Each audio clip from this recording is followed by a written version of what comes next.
So if you were to visit Bar Harbor, Maine, you probably would miss about a half mile, maybe 6/10 of a mile out of the downtown area, a cemetery on 33 Cromwell Harbor Road. That is called the Ledgelawn Cemetery, and if you were to drive by it or walk by it, you probably wouldn't think there was anything particularly interesting here. But if you were to read my book, The Gun-Wielding Philanthropist, so on and so on, it's too long of a title, I really should rename that. You would quickly, as you walked in, you would recognize a few of the graves. And the first one would be of Harriet Blaine Beale, who was born in Maine in 1871, and she died in New York in 1958. And I think she was about 86 years old when she died. She was the daughter of James G. Blaine, who was the Republican nominee for president in 1884. He lost in a very close election to Grover Cleveland. And there's a lot that's been written and said about that election, which I don't really want to get into right now. Maybe if this video goes on long enough, I will. And also, by the way, you'll see here, I'll get to this in a second.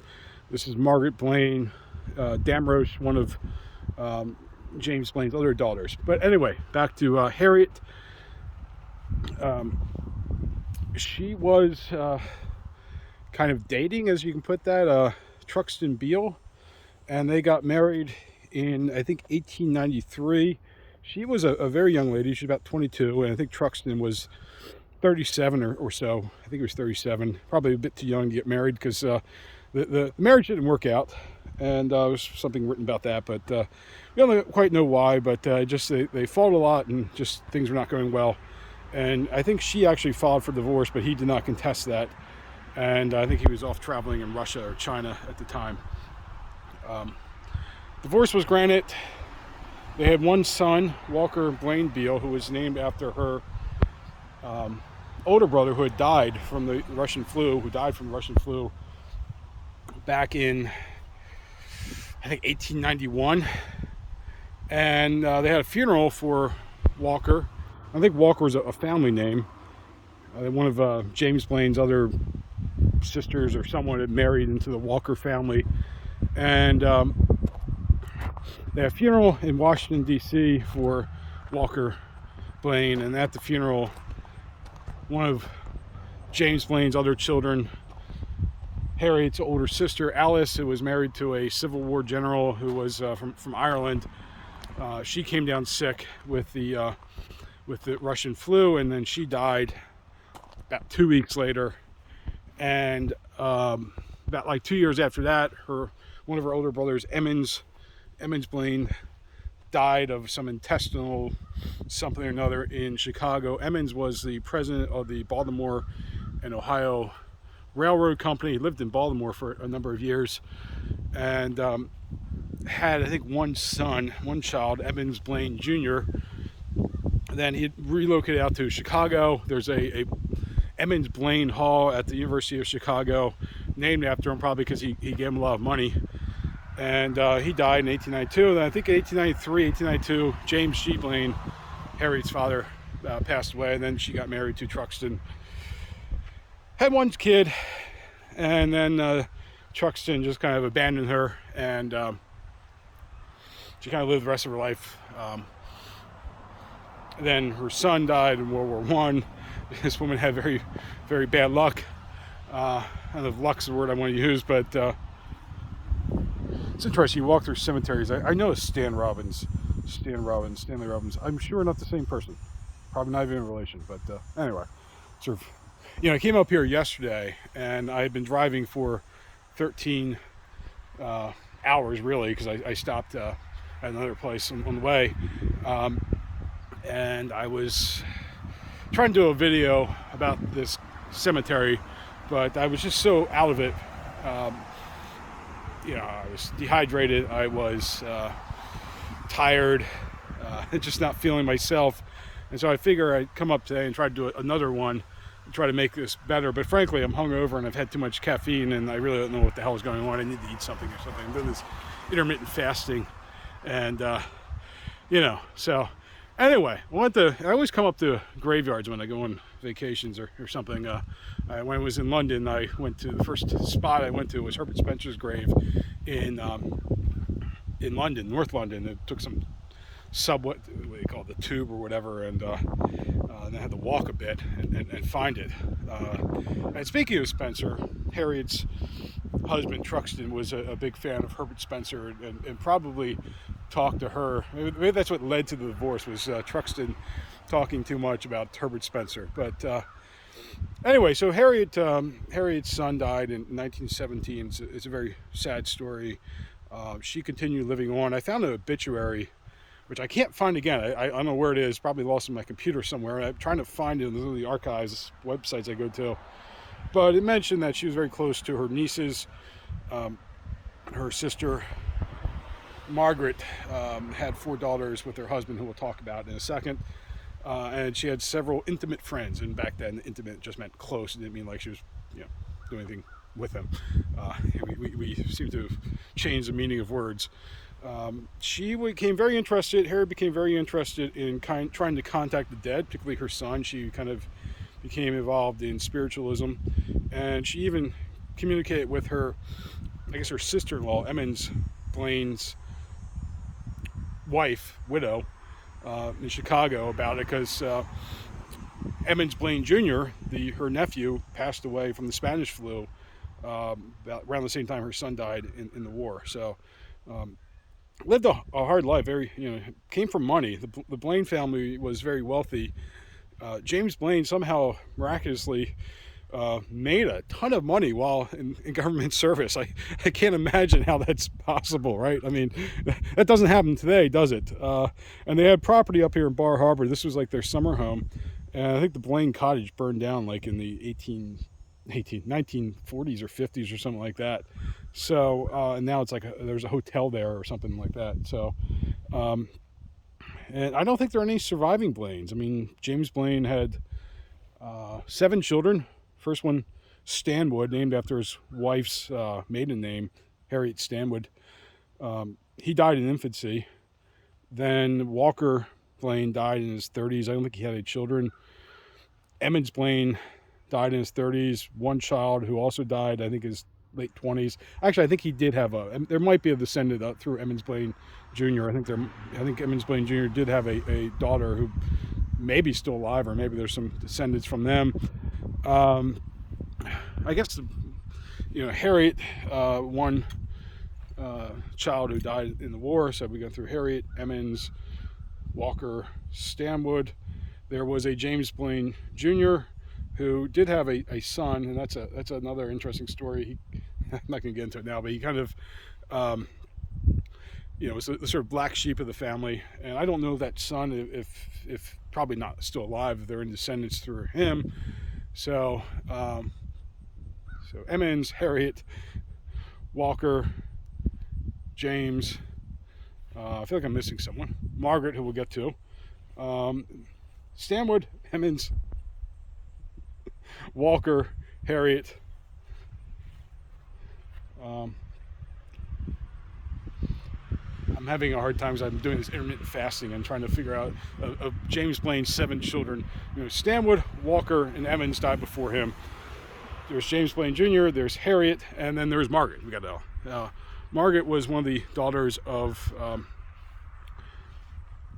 James Blaine.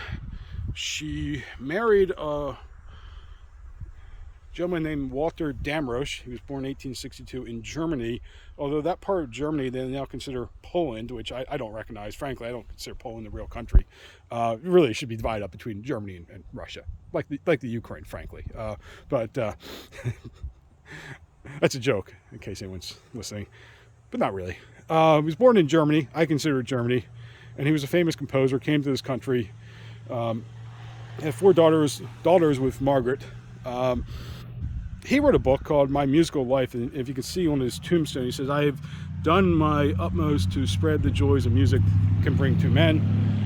He seemed like a very nice, good, decent guy.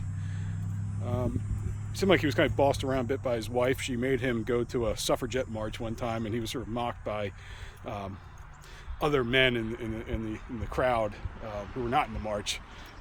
He probably wouldn't say he was made to go, but I'm going to say he was made to go. And one of their daughters, Gretchen Finletter, wrote a book called "From the Top of the Stairs," which I have a copy of, and an autographed copy of. Not to me, obviously, it was to someone else, which I bought on one of these websites for a reasonable amount of money. It's not like these books are like going off the shelves. But anyway, she kind of wrote it like about growing up and about some adventures as a girl in Bar Harbor. It seemed like they were, decent people, and it's really not a very serious book. It's probably more for kids. If you have like a 10-year-old daughter, you probably could buy that book for her or something like that. The Top of the Stairs. It's really just kind of a lighthearted. It's not really serious. At some point, I did want to read Walter's book. I have a signed copy of that as well. And, he kind of talks about his career and stuff. I've read parts of it, but not a whole lot. I'm sort of rambling here because I've had, again, a bunch of caffeine on an empty stomach. I'm somewhat hungover, but that's really not affecting me. And then here is a Alice Damrosch Kiar, I don't know. Born in 1892, died in 1967. I would assume a sister or something like that from Walter. I don't know, but it's funny. You walk into these cemeteries, and there are like a million stories you probably tell about any one of these people, and they're long since forgotten. And that's just sort of life, I suppose. You see these cars driving by, and probably people in there that have interesting stories as well. And there are just a lot of people that just are just forgotten and not remembered. I kind of feel like I should leave something here on the grave or something like that. I probably not. Maybe a copy of my book. I think I'm trying to just get thrown out or something like that. So, but it's interesting because I do a lot of research, and I read about these people, and I read about Harriet, and I read about Walter and Margaret, and you kind of get to like them and know them, and you realize that these are real people. I mean, down there is a body of someone, and so on. And it kind of just makes it all the more real to visit the cemetery and kind of take a moment to reflect that this is a person who lived real life with drama, with passion, with love and loss, and ultimately it came to an end, as everything must. So I'll take a moment, just walk around the cemetery and see if we see anything else interesting.